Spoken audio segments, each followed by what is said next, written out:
speak at the funeral? And my first initial response is no. The last thing I want to do is address a crowd of grieving people who are here on behalf of my mother. That's a nightmare. But then I got to thinking. I got to thinking about all the Easter speeches my mama made me memorize. Y'all know what I'm talking about. Y'all were there. I got to thinking about all the times my mother would make me speak, and I couldn't just talk any kind of way. She was very sure to make sure that I go about things in a proper way. I acknowledge the people I need to acknowledge, and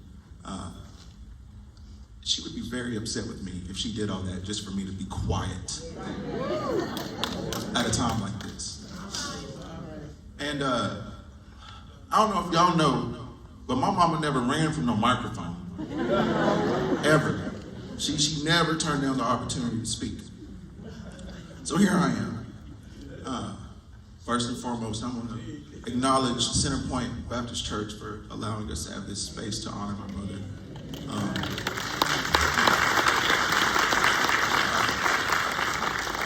I'm extremely grateful for all the love and the care that's been shown towards my family in this difficult time. And I'm talking about y'all. Y'all really show out when it's time, you know. And so I'm grateful. I'm extremely grateful that y'all are here. But so I didn't have as many years with my mother as my brothers did. So when it comes to speaking on behalf of her life and her legacy and her impact, I'm not quite as qualified. That ain't what I'm here for. I'm here to give y'all a pep talk. Now listen, I remember a moment when my mother showed me who she was. And it sticks in my mind, and it plays continuously. You see, when you're a child and you know your mom, your dad is getting on to you, it's kind of hard to see the good qualities in that parent. All you can see is, why is this person, you know, nagging at me, whatever the case may be. And to my siblings who are bearing this weight alongside me, when I look at them, I see my mother, and sometimes it can be hard to see those good qualities.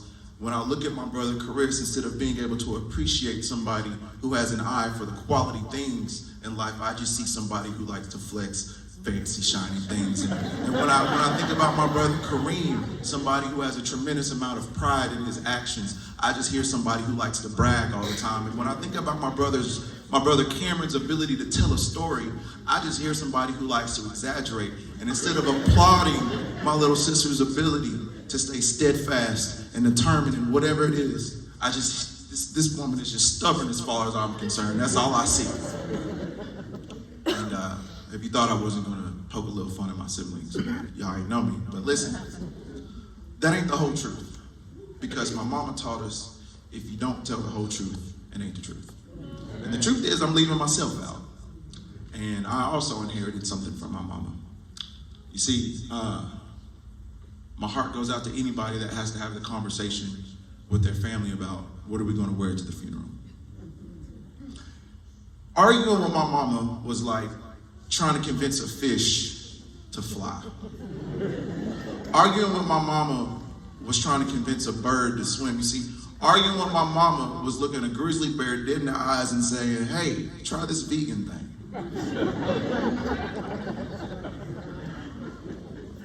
So when everybody is saying, hey, mama's favorite color is purple, that's what we're going to wear to the funeral, I'm saying, no, it's not. That ain't mama's favorite color. Mama's favorite color was teal. And my pops was saying, no, we wore purple to the wedding. I got pictures of purple. And Tierra's saying, no, mama had a Christmas tree with purple ornaments. And I'm saying, no, mama's favorite color was teal. And so here I am, attempting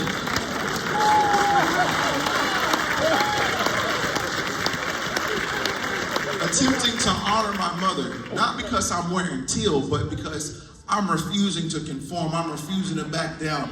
I'm refusing. You see, my mama was from a time where you had to stand on whatever you said. Mama was from a time where you didn't have the option to be wishy-washy. It was not an option at all. So here I stand trying to honor my mother. And when I think about this pivotal moment I shared with her, I went to Collins Elementary, and I was always exceptional at spelling tests. And if anybody knows anything about my mom back in the day, her and my aunt, they district, regional, spelling bee champs, all of that.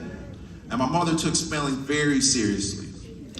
And I was always decent at spelling, to the point where it didn't take much for me to memorize how the words looked, and I would do good on the test. And I remember in Miss Keller's class, Miss Keller always gave us options.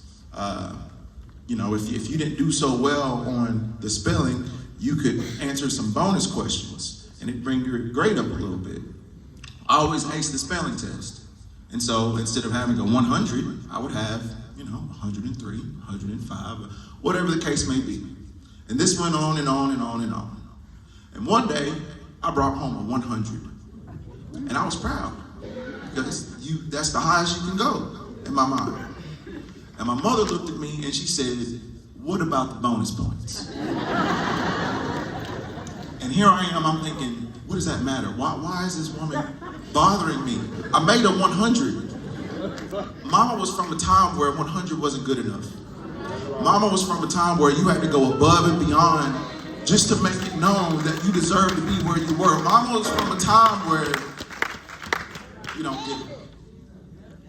And so when I think about my mother being born in 1952, and I'm born in 1996, righteously, my mama didn't have no business having babies in her mid-40s. But you see, me and my little sister are the bonus points. You don't get it. You don't get it. Listen.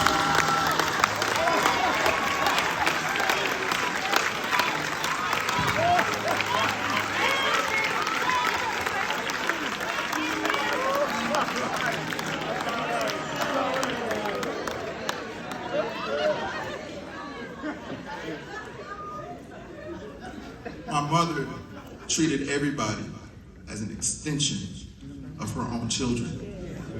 It didn't matter who you were bonus. You mattered to her. She wasn't accepting 100. And so when I think about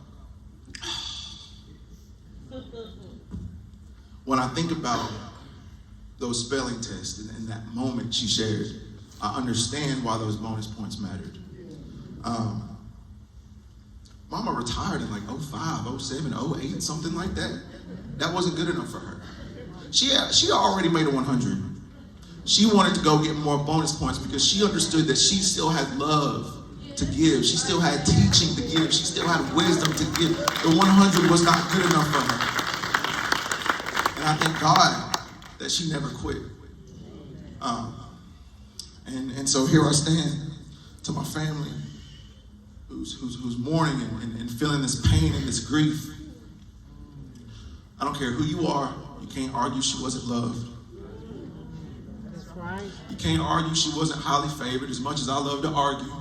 I don't care if you are the captain of the debate team at Harvard, you can't argue that she wasn't cherished by each and every one of us. That's an argument you're never gonna win. The people in this room would prove you wrong. And so, y'all, this is hard. I'm not gonna lie, this is hard. But I remember speaking to my brother after the initial shock. And you see, my brother Cam, he always has a plan, no matter what. He's always a step ahead. He's always meticulously planning everything. And so I said, "Hey, what do we do?" And he said, "I don't know. But it don't matter what you do because your mama just died." And so here we are with an opportunity to make a 100, no matter what. Because nobody's going to grade you in this time of grief. Nobody's going to grade you when you're mourning the loss of your mother. But here's the thing. When I want to lock myself in my room all day and refuse to go anywhere and wallow in my sorrow, I'm going to get up, I'm going to brush my teeth, I'm going to take a shower because I want the bonus points. And when I want to just reach and grab any old clothes that's around me, I'm going to make sure my shirt looks good. I'm going to make sure I smell good. I'm going to make sure my hair looks like something because I want the bonus points. And when weeks pass and the food stops coming by the house,